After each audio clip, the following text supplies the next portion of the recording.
साहब परमात्मा को कहते हैं, साहब एक ही है यहाँ, साहब ईश्वर को कहते हैं। और उसके उत्तर में उन्होंने जो कहा, उससे पहले भी ये बात लोगों ने उस दिन सुनी है जरूर, लेकिन हम लोगों ने उनके मुंह से ये उत्तर जब मां नीलमानंद शरीर में थी 2003 में, उसी समय एक भजन वो गुनगुना रही थी। आपने शायद सुना होगा उस भजन को। आप लोग को भूख तो नहीं लगी है ना?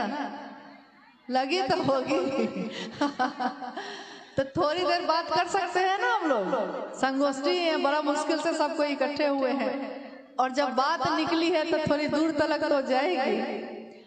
तो मां नीलमानंद गा रही थी, उन्हीं के द्वारा लिखित ये भजन था। साहेब यो अहाँ छी परम दयालु, अहाँ छी परम दयालु, ये साहेब अहाँ छी परम दयालु। तीन सूत्र अहीं के करै छी, अहीं के करै छी नमन, अहीं के करै छी चर्चा, अहीं से मांगै छी दया। इस भजन का ये वाक्य था, वो गा रही थी। हम लोग भी उनके पास बैठे थे, उनके साथ साथ गा रहे थे। उसी समय साहब अपने कार्यालय से, ये रांची की घटना है, उस समय साहब रांची में थे। उसी समय साहब अपने कार्यालय से आए तो उन्होंने गाते हुए सुन लिया, तो वो हंसने लगे और खड़े हो गए। बोला उन्होंने कि नीलम जानती है, साहब तो एक ही है, साहब तो महादेव है। और जब वो भोजन करके फिर कार्यालय चले गए दोपहर का, मां नीलमानंद जी ने कहा उस समय कि मुझको महादेव में और इनमें कोई अंतर नहीं लगता, क्योंकि जिसने शिव का भाव जगा दिया मेरे अंदर, मेरे लिए वो उससे कम भी नहीं। लेकिन जो ये कहते हैं करना वो है, जो ये चाहते हैं करना वो है। तो ये उत्तर तो साहब ने 2003 में ही हम लोग को दे दिया था। इसलिए हम लोग को कोई भ्रम नहीं है, और लोगों को भ्रम हो सकता है। तो साहब का मतलब यही होता है, शिव होता है। और साहब को प्रथम शिव से क्यों कहा जाता है? देखिए, इसके लिए थोड़ा समझना होगा कि आदि गुरु शिव। तो जब कोई आदि गुरु होगा तो आदि शिष्या भी होगी। जब कोई प्रथम गुरु होगा, पहला गुरु, तो उस समय उनका कोई शिष्य भी हुआ होगा, क्योंकि गुरु परंपरा चली है तो शिष्य परंपरा होगी। गुरु बिना शिष्य के चल ही नहीं सकता है, शिष्य बिना गुरु के शिष्य बन ही नहीं सकता है। तो आदि गुरु शिव की पहली शिष्या, प्रथम शिष्या मां भवानी स्वयं है। ये शिव पे आधारित तंत्र साहित्य में लिखा है कि मां भवानी प्रथम शिष्या है शिव की। मां भवानी कौन है? शिव की शक्ति। और आप गौर कीजिएगा, मैंने भी जब प्रणाम किया है तो कहा है, आप सुनते शायद नहीं हैं या समझते नहीं हैं। हम लोग हमेशा ये कहते हैं, इस कालखंड के प्रथम शिव के शिष्य। इस कालखंड के यानी जो काल चल रहा है, अभी कलयुग जो चल रहा है, इस खंड में पहला शिव का शिष्य जो है उसको हम नमन कर रहे हैं। और उन्होंने उसके बाद पहले चिट्ठी मां नीलमानंद जी को लिखी थी, जिसमें लिखा था कि नीलम, मैंने शिव को अपना गुरु बना लिया है, तुम भी बना लो। मां नीलमानंद जी ने भी शिव को अपना गुरु बना लिया। उसके बाद शिव शिष्यता बढ़ती चली गई। तो प्रथम शिष्या तो स्वयं मां भवानी है। इस कालखंड के प्रथम शिष्य साहब हरिंद्रानंद जी हैं। यानी शिष्यों की श्रृंखला है, जिसमें ये जो काल चल रहा है और जो महादेव का संदेश आया, जो आज भी कागज पे लिखा है, उपवन में सुरक्षित रखा गया है। उपवन जहाँ साहब का शरीर का अंतिम समय गुजरा है, और जहाँ उस ऊर्जा का अनुभव आज भी हमारे आपके जैसे सभी शिव शिष्य करते हैं। तो जो ऊर्जा जहाँ है सो है, जो शाश्वत सत्य है सो है। किसी को सही लगे कि गलत लगे, लेकिन जहाँ सत्य है, सत्य तो सत्य होता है, उसकी अपनी चमक है, उसका अपना एहसास है तो है। तो वहां ये जो लिखा हुआ है अभी भी रखा है, जिसमें महादेव का संदेश जब आया था उसमें एक पंक्ति थी कि हरिंद्र की बताई विधा ही मनवंतरों तक के लिए पर्याप्त है। और साहब ने भी ये कहा महादेव से, एक शिवरात्रि में आरती के समय जब उनका मन ठहर गया महादेव पे और महादेव से बात करने लगा, तो उन्होंने कहा कि मैंने महादेव से कहा कि ये जो आपके नाम की उस समय हर भोला हर शिव का संकीर्तन चल रहा था, तो साहब ने कहा कि आपके नाम की जो गूंज उठ रही है चारों तरफ, मैं चाहता हूँ कि ये गूंज पूरी दुनिया में उठे और मैं इसका साक्षी रहूं। शरीर खत्म होता है लेकिन जो साधु है उसकी बात खत्म नहीं होती, उसकी ऊर्जा खत्म नहीं होती। तो उस दिन जो उन्होंने कहा है कि गूंज उठे और मैं साक्षी रहूं, तो मैं हूं या आप हो या कोई हो, अगर शिव की बात करता है, कोई भी शिव को अपना गुरु मानता है और उसकी घोषणा होती है, तो हम सबको ये समझना चाहिए कि साहब शिव से हरिंदानंद जी स्वयं साक्षी हैं इस बात के। कोई देखे ना देखे लेकिन वो तो देख रहे हैं हम आप क्या कर रहे हैं। तू जहां भी है मेरी निगाह में है, हम जहां भी रहेंगे उनकी निगाह में है। हम दूसरों से मुक्त हो सकते हैं लेकिन उनके कहे अनुसार ना कर पाए अगर, तो इस अपराध की सजा पाने से उनसे मुक्त नहीं हो सकते। इसलिए किसी का भय ना हो, भय नहीं, प्रेम है, ये प्रेम बस ही सही जो उन्होंने कहा है उसके अनुसार करने की कोशिश करिएगा। यह चिट्ठी बहुत लंबी है लेकिन इस सारी जिज्ञासाओं में घूम फिर के एक ही बात है कि साधु मरते नहीं हैं, साहब स्वयं शिव हैं, लेकिन उनके फोटो पर माला क्यों पहनाते हैं। तो क्या किया जाए, उनकी तस्वीर को फेंक दिया जाए ताकि दूसरे लोग अपनी तस्वीर लगा लें। हम शिव के शिष्य और हम सब क्या, हमारे बाद आने वाली पीढ़ी भी तस्वीर तो एक ही लगेगी और साहब और दीदी की लगेगी और किसी की नहीं लगेगी। ये हम होने ना देंगे क्योंकि उन्होंने हमको शिव से मिलवाया है और किसी ने नहीं मिलवाया। तो हमारा मन क्या इतना भी कृतज्ञ नहीं होता है कि उनकी तस्वीर से भी दिक्कत होने लगी। हाँ, आप कह सकते हैं कि साहब ने कभी नहीं कहा कि मेरी तस्वीर लगाओ या दीदी की तस्वीर लगाओ, लेकिन इसके पीछे की कहानी आपको मालूम नहीं। साहब के शरीर में रहते हुए जब माँ शिवलिंग हुई 2005 में, माँ नीलम शिवलिंग हुई, कुछ लोगों ने जगह जगह कहना शुरू कर दिया कि नीलम दीदी की ताकत हम ही को मिल गई। कोई ये कहता, कोई ये कहता, यहाँ तक कि कुछ लोगों ने तो अपनी तस्वीर छपवा के बांटनी भी उस समय शुरू कर दी थी जब साहब शरीर में थे, उनकी आंखों के सामने इस तरह की बातें शुरू हुई।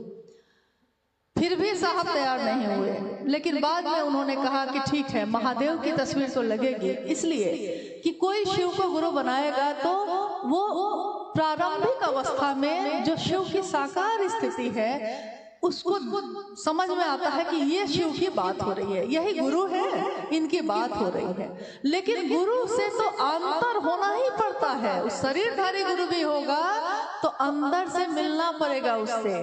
जीवन में भी हुई, उन्होंने कुछ किताबों में लिखा भी और उसके बाद ये लिखा कि ये घटनाएं जो मेरे जीवन की है, आपको पढ़ने में हो सकता है अविश्वसनीय लगेंगी, आपको लगेगा कि विश्वास नहीं हो रहा है, ऐसा कैसे हुआ होगा, विश्वास नहीं होता है, लेकिन ये मेरा अनुभूत सत्य है।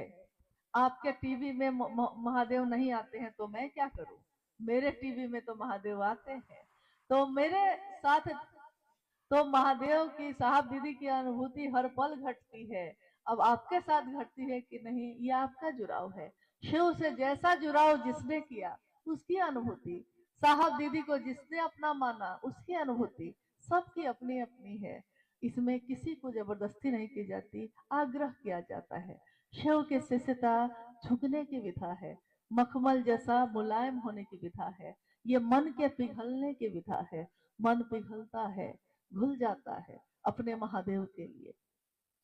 जितना हम इसमें समय लगाते हैं ये सोचने में, दूसरों की समीक्षा करने में, वैसा क्यों होगा, ऐसा क्यों होगा, उतना अगर हम सकारात्मक हो जाएं, सकारात्मक होकर उस काम को करने में अपना योगदान दें, तो वो काम कितना सुंदर हो सकता है।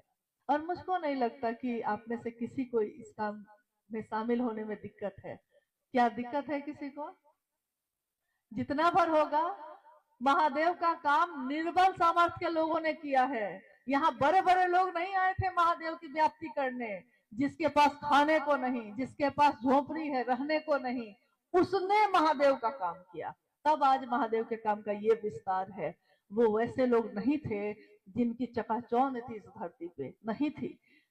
अंधेरे में गुम, मानसिक और शारीरिक और आर्थिक हर तरीके से अंधेरे में गुम लोगों ने महादेव को अपना गुरु माना। और महादेव की बात की ऐसी रोशनी फैली है आज कि बल्ब नहीं जलता है, लेकिन सारा जहां रोशन है, सबके दिल रोशन है।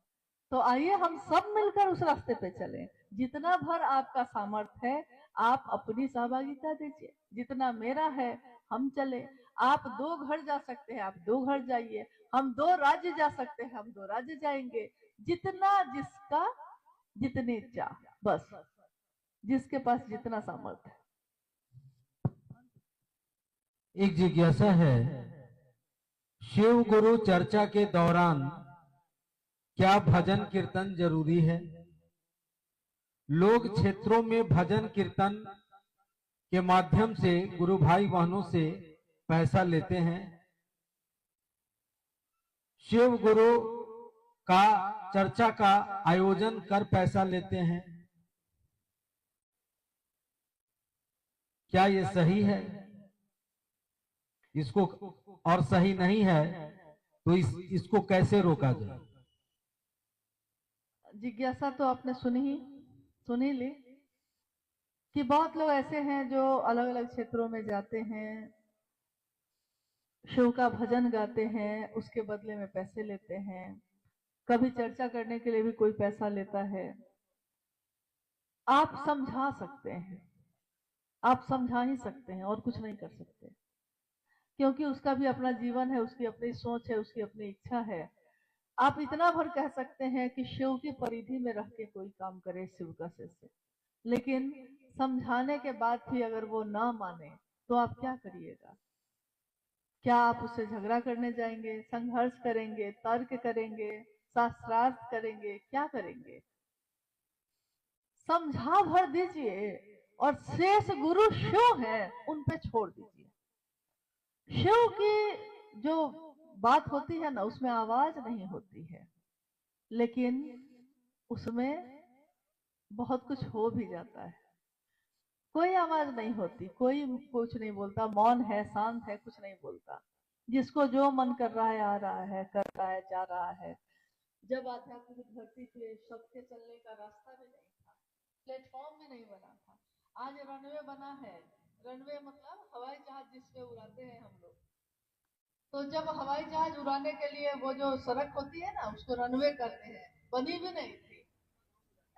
तब कोई बनाने के लिए तो नहीं आया था, तो बनाने में तो साहब दीदी ने अपने जीवन का, अपने मन प्राण को लगा दिया और आज रनवे बन गया है।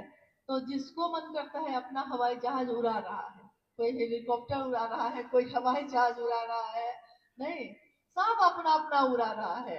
ये नहीं सोच रहा है कि उड़ाने में तो बहुत अच्छा लग रहा है, लेकिन अगर रनवे ही काम करना बंद कर दिया, तब रनवे उतारा ही नहीं, तब हवा में कितने देर रहिएगा? इसलिए हम लोग को कम से कम शिष्यता में ये काम नहीं करना चाहिए। देखिए, रही बात भजन की या कीर्तन की, तो कीर्तन करना या भजन करना गलत नहीं है, लेकिन किस स्थान पे कर रहे हैं और कितना कर रहे हैं, ये तो सोचना होगा आपको। हर काम हर जगह पे तो नहीं करते। गए हैं डॉक्टर को दिखाने, वहां तो आप कहिएगा कि नहीं हम तो नृत्य करेंगे, हम तो नाचेंगे, तो डॉक्टर कहेगा तब बाहर जाइए, यहाँ नाचने की जगह नहीं है। नहीं कहेगा कि नहीं। आप रेलवे स्टेशन पे गए हैं और पकड़ना है ट्रेन, और बैठ के आप सबको जमा करके वहां गाने लगिएगा, तो आके रेलवे के पुलिस जो है आके कहेगी कि भाई साहब ये करना है तो अच्छी बात है, लेकिन करना है तो चले जाइए वहां, प्लेटफॉर्म को खाली करिए, कानून है, नियम है। तो बात क्या है कि जगह कहाँ है शिव की चर्चा में। शिव की चर्चा का मतलब ही होता है शिव की बात, शिव की चर्चा कर रहे हैं हम। अब इसमें है कि लगातार अगर चर्चा हो रही है तो हरा बोलो और जागरण भजन तो शुरू में हम लोग करते हैं, माँ नीलम आनंद जी का लिखा हुआ है, उन्हीं के द्वारा शुरू हुआ। तो उस समय से ये चलन में है, शिव चर्चाओं में ये होता है। बीच में बहुत जरूरी लग रहा है, बहुत देर से चर्चा हो रही है, एकाध भजन होना चाहिए तो उतना हो सकता है, लेकिन भजन कभी भी आपके मन को अस्थायित्व नहीं देगा। गीत और भजन जब बजते हैं, जब कोई गाता है, उस समय तो पूछिए मत क्या लगता है। उस समय तो लगता है कि मेरा मन सीधे भगवान के पास ही है। जितने देर वो गा रहा है ना, मेरा मन भी उसमें डूबा हुआ है, और हमको लग रहा है कि सीधे भगवान महादेव के चरण में ही बैठे हुए हैं हम। लेकिन जैसे ही गीत खत्म होता है और मन लगता है कि तेजी से फिर से धरती पे उतर जाता है, तुरंत कहते हैं चलो चलो घर, बहुत देर हो गई। अभी अभी तो मन भगवान के पास था, अभी तुरंत उतर के चला गया।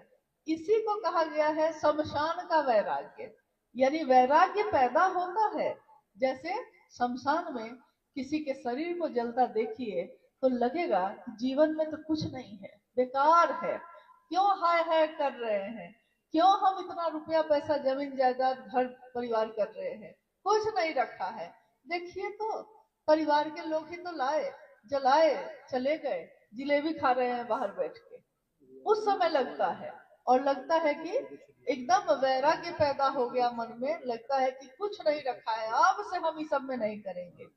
लेकिन देखिए कुछ ही देर के बाद आप ही जाके चाय पी रहे हैं, आप ही जाके घर के सारे चीज को देखने लगते हैं कि बहुत पूरा दिन तो उधर ही बीत गया, चलिए अब इधर वाला काम अब संभाल लें। तुरंत तुरंत जो वैराग्य पैदा हुआ था, वो जैसे ही उसकी परिधि से बाहर गए, वैराग्य खत्म। यानी अस्थायित्व नहीं है। भजन में, गीत में अच्छा लगता है, मन को महादेव की तरफ ले भी जाता है, लेकिन क्षणिक है ये। गए थे कि तुरंत नीचे उतर भी गए। शिव की चर्चा क्या करती है? शिव की चर्चा अस्थाई से भाव लाती है। जितनी बात हम महादेव की करते हैं उतना मेरा मन समझता है, जितना हम महादेव से दया मांगते हैं उतना मेरा मन उन्हीं की याद में डूबा रहता है। अब पता ही नहीं चलता मेरा मन महादेव के पास है कि महादेव ही मेरा मन है, ये समझ में ही नहीं आता है, क्योंकि मन में तो अब पल पल हर क्षण महादेव रहते ही हैं। देखिए शिव की चर्चा ने आपके जीवन में उस शिव को अस्थाई बनाया है और आपके मन को मजबूत किया है। मानसिक बल अगर मजबूत होता है, शरीर भी मजबूत होता है, और उसका जुड़ाव अगर आध्यात्मिक जगत से हो, तो आध्यात्मिक जगत से अगर आप मजबूत हैं तो मन भी मजबूत और शरीर भी मजबूत। मन मजबूत होता है तो क्या होता है? तो मन मजबूत होता है तो हम कहते हैं कि मन चंगा तो कठौती में गंगा। यानी मन की बात है, आज से नहीं हजारों साल से यही बात कही गई है कि मन की बात है ये। तेरा मन दर्पण कहलाए, भले बुरे सारे कर्मों को देखे और दिखाए, तेरा मन दर्पण कहलाए। आपका मन ही दर्पण कहलाता है। अभी अभी जो मैंने बात कही आपको कि किसी व्यक्ति ने आने समय यात्रा में जो बोला, वो पहली बार मुझसे मिला था कल, और उसने, जिसने उससे ये कहा कि साहब तो नहीं आए थे ना तुमको बताने, दीदी तो नहीं आए थे बताने तुमको, मैं आया था ना तुमको बताने, तो मैं ना गुरु हूं। उस व्यक्ति को उसने, जिससे उसने कहा था, उसी समय छोड़ दिया। और मुझसे तो बाद में भेंट हुई है, और मुझको उसने ये कहा कि मैंने उसी समय उस व्यक्ति को छोड़ दिया। ये मुझको लगा कि जिसने ये कह दिया कि साहब और दीदी तो नहीं आए थे तुम्हारे पास, अब उसके साथ गुजारा नहीं हो सकता। तो जब तक मुझको कहता है, इनको कहता है गुजारा हो सकता है, लेकिन महादेव और साहब दीदी तक कोई जाएगा तब गुजारा हम लोग का नहीं हो सकता है। नहीं तो देखिए उसका मन दर्पण कहलाया कि नहीं, उसका मन दर्पण था कि नहीं, वो तो कभी मिला नहीं, मुख्यालय आया नहीं कभी, साहब से भी भेंट नहीं है कभी, लेकिन उसके मन ने समझा दिया कि ये आदमी जो बोल रहा है वो ठीक नहीं बोल रहा है, कुछ गड़बड़ है भाई इसमें। इसलिए उसने तो तुरंत निर्णय ले लिया, खुद ही साथ छोड़ दिया। अब आप कहिएगा कि हम समझाते, अरे उसका मन ही है उसके पास समझाने के लिए, और उसके मन ने समझा दिया।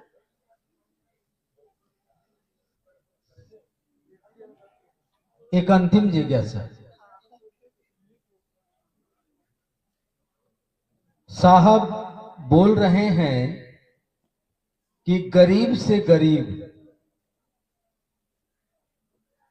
मरुस्थल में रहने वाला व्यक्ति शिव को गुरु मानता है तो वह मेरे कलेजे का टुकड़ा है, उसके और मेरे बीच कोई नहीं है, कृपया इस विषय को समझाइए। जिस दिन साहब ने ये चर्चा में अपनी ये बात कही, उसमें उन्होंने और भी बहुत बात कही। बहुत लोग ऐसे हैं जो इस पूरी चर्चा जो साहब की है उसमें से 2 लाइन अलग करते हैं और उसको वीडियो बना के डाल के लोगों को कहते हैं कि देखिए देखिए साहब ने कहा है ना, मेरे और महादेव के बीच में कोई नहीं है। बस यही तो बात हम आपको समझा रहे थे। लेकिन जो जो ये कह रहा है वो चाहता है कि आप उससे जुड़े रहिए। ये बड़ी आश्चर्य की बात है। वो चाहता है कि आप उनको छोड़ दीजिए, लेकिन वो ये चाहता है कि आप उनको पकड़े रहिए, उनको मत छोड़िए। तो ये बड़ी अजीब बात है। अब है कि जिसने आज भी अगर राजस्थान के मरुस्थल में भी शिव को अपना गुरु बनाया है, वो मेरे कलेजे का टुकड़ा है, उसके और मेरे बीच आने का अधिकार किसी को नहीं है, ये साहब श्री ने कहा है। और ये उन्होंने जो कहा है, उनका कहने का मतलब भी यही है कि बिल्कुल सही बात है। साहब के इस संदेश में और शिव की तरफ चलने में किसी भी व्यक्ति के बीच में किसी को भी नहीं आना चाहिए। जब भी आपको लगे कि आपके कारण कोई दूसरा महादेव की तरफ चलने से रुक रहा है, हम उसको रास्ता देंगे ना, हम लोग अलग होंगे, आप रास्ता है बढ़िए, क्या दिक्कत है, सबको तो वहीं जाना है, क्या दिक्कत है, हम जोड़ ही लेंगे तो क्या होगा। लेकिन उसमें उन्होंने और बातें कही। उन्होंने ये चर्चा की थी उस समय तीनों संस्था जो बनी हुई है हम लोग की, जो 2007 में ही गठित हुई थी, शिवशिष परिवार, शिवशिष हरिनारायण फाउंडेशन, वैश्विक शिवशिष परिवार, ये तीनों चीजें जब बनी थी, उसके कुछ समय के बाद एक बैठक में साहब ने ये बात कही कि कोई किसी पद पे हो, कोई कुछ भी हो, संयोजक हैं, अध्यक्ष हैं, उपाध्यक्ष हैं, कोई कुछ भी हो, लेकिन वो मेरे और किसी गुरु भाई गुरु बहन के बीच में आने का अधिकार उसको नहीं है। ये बिल्कुल सही बात है। और ये उन्होंने कहा कि संस्थाएं बनाई गई हैं ये व्यवस्था के लिए। किस व्यवस्था के लिए?